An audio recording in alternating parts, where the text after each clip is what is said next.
everybody, it's Sophie here, and thanks for joining in as 2019 draws to a close and 2020 fast approaches.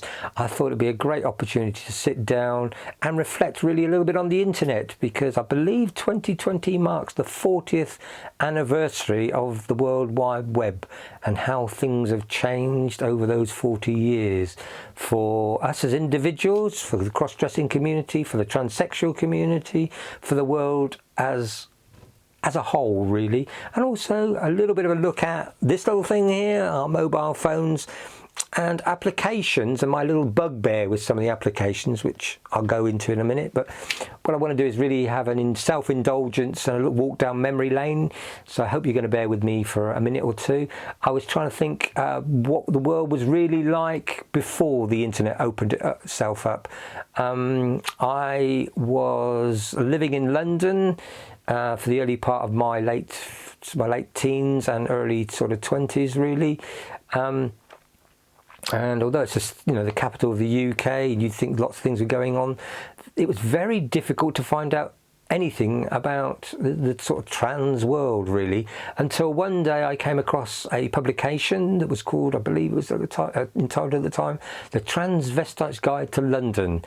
It went on to bigger and better things, to become known as the Tranny Bible or the Tranny Guide, written and produced by the one and only Vicky Lee, and I think we're all indebted to Vicky for all the effort she's made over the years, not only with that one publication, but also in setting up the Way Out Club, which I believe a couple of years ago celebrated 25 years, so it must be 26, 27 years now she's been running that. But the Tranny Guide was a great breath of fresh air when I got my hands on that. It was a book basically with a list of shops that you could go into and buy female attire, wigs, shoes, whatever you like. It listed bars and clubs, events you could go to and feel safe as being a cross-dresser or a tranny, and it really opened up my eyes and filled me with inspiration. I remember distinctly going along to Philbeach Gardens and then popping into the Philbeach Hotel on a Monday night and being wowed by Jimmy behind the bar and all the people that were there for a Monday night. It was like a get-together. And if you've ever watched the film Just Like a Woman, and I forgot Julie Waters stars in that one.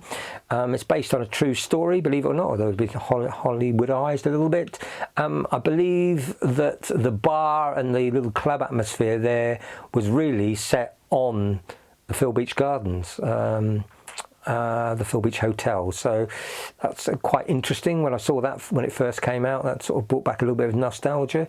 From there I was also lucky enough to find Ron Storms, and Ron was the early pitch on Pretty Polly Tights. Ron's legs was used on that, and he was a fantastic and a much missed person, I think. He ran a club in the East End in Stepney, and it was every weekend. Always on the door until sadly he passed away. But it was such an eye-opening place to go to, and at the same time was when the Way Out Club was sort of coming to a fore as well, with Stephen Whitfield, the much missed, much loved Stephen Whitfield, Vicky Lee, and also Caroline Edgerton that first started it up, and that's gone on from strength to strength every year. So all of those things were sort of more difficult to find at the time because there was no internet, but the two of them sort of grow together, really. And as the internet has or kicked off, I seem to be able to find a lot more things. I found a shop called Doreen Fashions that was then by the Moorfield Hospital, and I'm sure there are one or two of you out there in the UK that are very familiar with the owner there, a lovely lady called Betty Friedman. And Betty could sell anything to anybody, and I defied anybody at the time to go into her shop and not come out buying something. I must admit, a few times I come out there scratching my head going, how the hell did she sell me that? Absolutely fantastic. And unknown to me, a few years after initially meeting her in that Moorfield shop that she had there near the Moorfield Hospital, I actually got into business with her at the Lea Bridge Road site. She had a shop in Lea Bridge Road called Doreen Fashions as well. And we worked together for quite a few years actually. developing the internet site as was then. And that was quite some fantastic sort of a few years. I learned a lot off that lady, and I know her a lot really, because without her influence I don't think I'd ever given my corporate job up, set up my own website, my own business, and turned my hobby and my passion into my living. And to this day it still serves me very, very well, and it gives me, or it's given me, the opportunity to start the YouTube channel and hopefully give a little bit more back to the community. It would be true to say that the internet's had a great influence on my life, not just socially, but it's actually enabled me to make a living through the e-commerce business that we run today, and also the dressing service and everything else that's associated with it. So I'm incredibly grateful, like probably hundreds of thousands, if not millions of people worldwide are to the internet and what it's brought to me. It's also opened the world up for me, being a cross-dresser.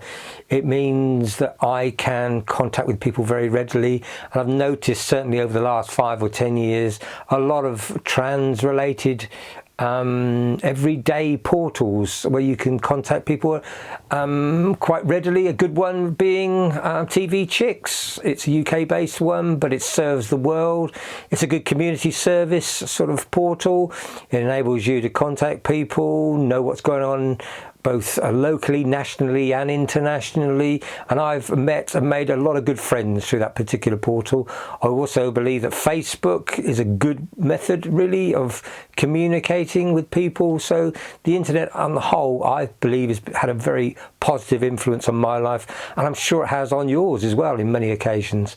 The one thing that I've kind of tagged on to this internet related sort of, I suppose, little discussion here are these things again. The mobile phones, the development of these things is just fantastic. I mean, all the information you've got on them and all the apps that float around there, and it's just the app thing that sort of caught my attention recently, because I was out with quite a few of the girls, and this sort of need for selfies and the sort of Instagram and Snapchat things I don't really understand, but they seem to influence a lot of people. They take pictures and they spend the next 5 minutes sort of, I don't know, putting all sorts of overlays on them and enhancements until eventually the picture that they post looks nothing like them. So that's a little bit of a bugbear as far as I'm concerned. I think technology is fantastic, but I'm a bit of an old-fashioned person. I believe that, as you can see here, what you see is what you get. I don't doctor any pictures. I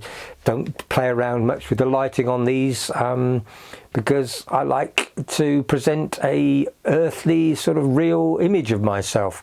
And I believe there's a lot of people out there that hide behind these apps and things, particularly within the trans community, pretending to be things they're not, and I get a little bit worried about that, but that's just my own little personal sort of gripe, I suppose. So what, in summary, is going to happen in the next 40 years? I have no idea, because I don't think I'm going to be around, but on the whole, I think the 40 years that the internet has been going, it's been a fantastic thing for the trans community. It's been a great way of opening up the world, and we're not alone. There's a lot of great people out there that you can contact with. I simply love YouTube because it's such a great reference point for anything that I ever want to look up, whether it's to do with makeup or repairing bits and pieces, cars, and goodness knows what else. There's a multitude of information out there, and I hope with your help to expand this community and this sort of thing, the thing that we're doing here with YouTube, as a way of giving something back to our community. And I wish you all a very happy and safe Christmas and New Year, and let's hopefully we can go on to bigger and better things in 2020. So bless you for tuning in, and be safe and look after yourselves. Bye bye.